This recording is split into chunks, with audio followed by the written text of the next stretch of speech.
Why crocodiles can't get along with humans. Latin American story about why we must live in harmony with nature.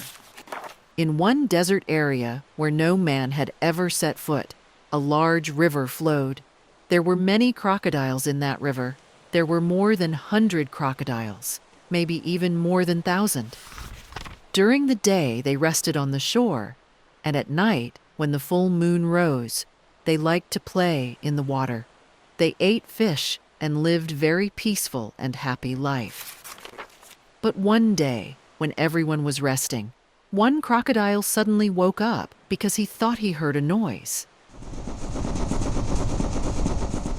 It was true.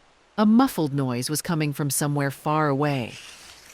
The crocodile woke up the others. Everyone was frightened because the noise got louder and louder. Soon they saw a cloud of smoke in the distance and heard a strange sound.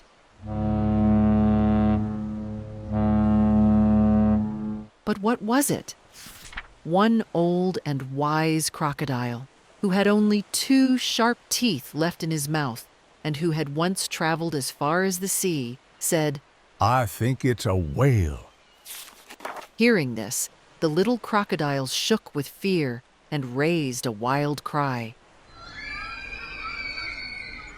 They dived head first and yelled, "It's a whale! It's a whale!" But the old crocodile tugged one baby by the tail and shouted, "Don't be afraid. I know what a whale is. He's afraid of us himself." Only then little crocodiles calmed down. But immediately they were frightened again because the gray smoke suddenly turned black and everyone heard a loud squelching sound. All the crocodiles hid, and something huge swam past the shore, shrouded in smoke and slapping the water. It was a very weird boat that was sailing down this river for the first time. Crocodiles began to swim to the surface, scolding the old man for deceiving them. "That's not a whale," they shouted in his ears because the old man was deaf. The old crocodile explained that it was a steamboat full of fire, and that all the crocodiles will die if it shows up here again. But the crocodiles began to laugh at him, thinking that the old man had gone mad. And since everyone was hungry from the stress, they started looking for fish, but they couldn't find any fish. Not a single one. All fish swam away, frightened by the noise of the steamboat.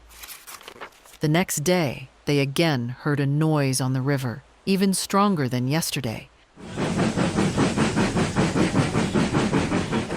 and saw a second steamboat passing by, emitting so much smoke that the whole sky turned black. Then crocodiles gathered together and began to think, "Well, the steamboat passed yesterday, passed today, and will pass tomorrow. If it goes on like this, there will be no more fish and we will starve to death. So let's build a dam." They cut down 10,000 trees of the strongest wood, sawed them with their tails, because crocodiles have little saws on their tails. Pushed the logs into the water and piled across the river. The next morning, when everyone was still asleep, there was another weird sound.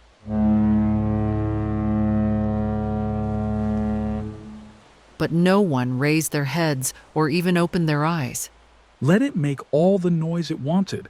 It couldn't get in here anyway." Indeed, the steamboat had stopped. The men took a long look through the telescope at the strange structure crossing the river, and at last they lowered a dinghy to see what it was. The crocodiles slipped into the water and headed for the dam. They put their heads between the logs and began to laugh, delighted at how cleverly they had made a fool out of their enemies. The people in the dinghy shouted, "Hey, crocodiles, we can't get through. Take the dam apart." and the crocodiles cheerfully replied, "We're not going to dismantle anything. Get out of here."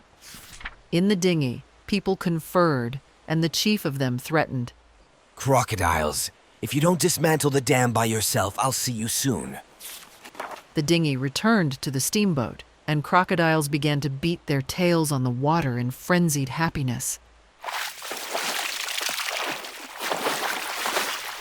No steamboat would ever pass through here again, and they would always and always have fish.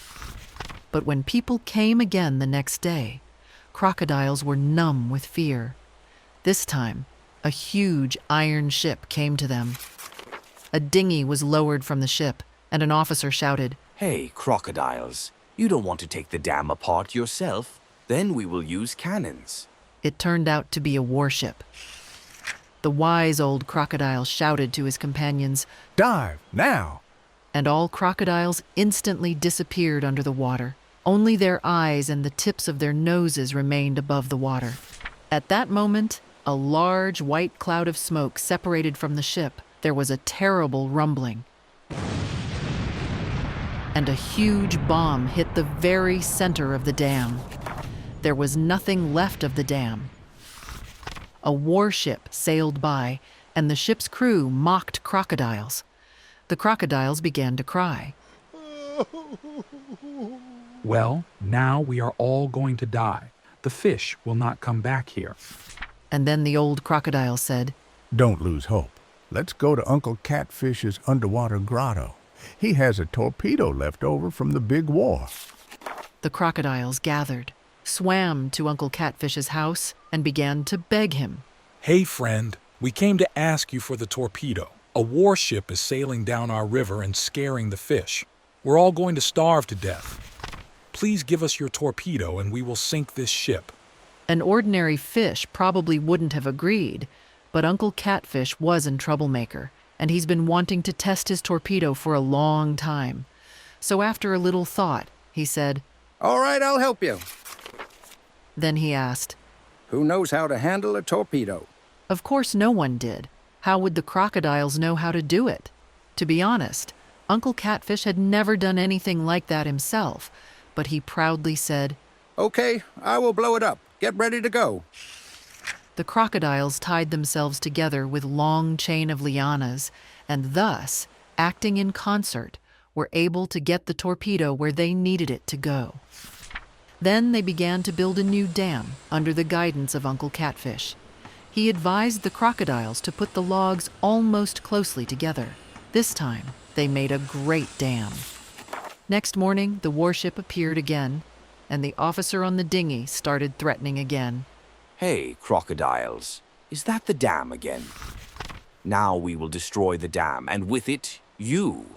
No one will be left, not even old and ugly ones like that decrepit crocodile with only 2 teeth in his mouth.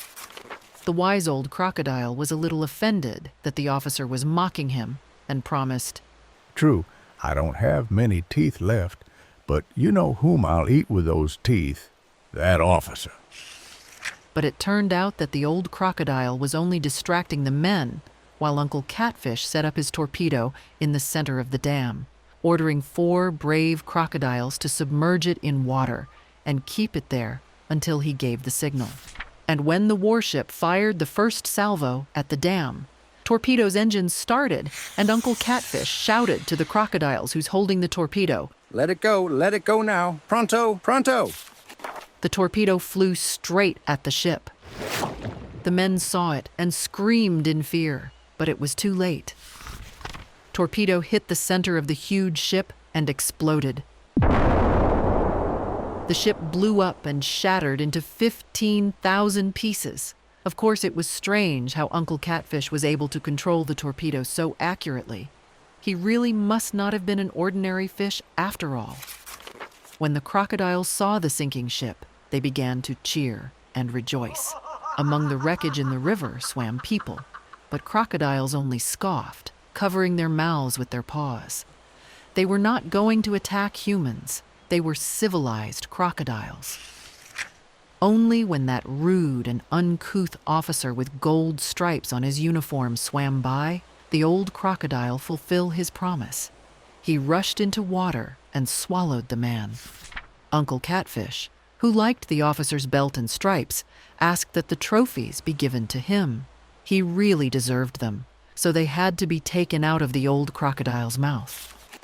Uncle Catfish, who had now become a hero, buckled his belt on his belly and tied scraps of golden cord around the ends of his long mustaches. There were no more ships on the river, and the crocodiles returned to their peaceful lives. Now you know why crocodiles can't get along with humans and why it's so important not to mess with nature. Thank you for watching. You could find more interesting stories on our channel. See you soon.